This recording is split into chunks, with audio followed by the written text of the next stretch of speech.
Nënshkrimi i marrëveshjes së stabilizim, asocimi dhe miratimi i saj në Kuvendin e Kosovës i ka zbutur qëndrimet e opozitës së bashkuar për mbajtjen e seancës ku do të ratifikohet kjo marrëveshje. Muharrem Nita i zëdhënës nga Aleanca për Ardhmërinë e Kosovës i ka thënë Tribuna Channel nëpërmjet telefonit se AKE nuk do ta pengojë as nuk do ta bllokojë me seancën në Kuvendin e Kosovës.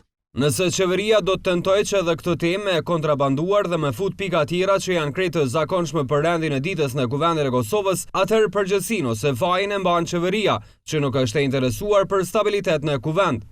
Nita shtoi se ky është qëndrimi i AKE-s pasi AKE është parti institucionaliste dhe për ngjarje të tilla të rëndësishme ka qëndrimin e saj pavarësisht se është në front të bashkuar opozitar. Edhe Zafir Berisha nga Nisma për Kosovën, nëpërmjet telefonit i ka thënë Tribuna Channel se e mbështesin nënshkrimin e MSA-s dhe se janë për ratifikimit të saj në Kuvend.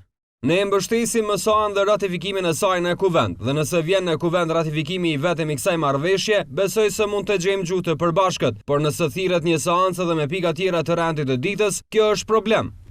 Berisha shtoi se për këtë çështje ende nuk janë konsultuar me partnerët e opozitës. Por ndryshe nga partnerët e koalicionit, flet për këtë çështje zëdhënësi i Lëvizjes Vetvendosje Frashër Krasniqi.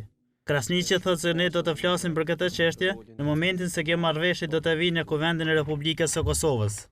Për krejt këto çështje ne do të flasim në momentin kur marrëveshja do të jetë në agjendë të Kuvendit, por tash për tash kjo nuk është në agjendë. Krasniqi as nuk e mohon, por as nuk e pohon nëse për këtë marrëveshje kanë biseduar me partnerët e tjerë të opozitës, dhe se për këtë do të japin deklaratë kur marrëveshja të vijë në Kuvend.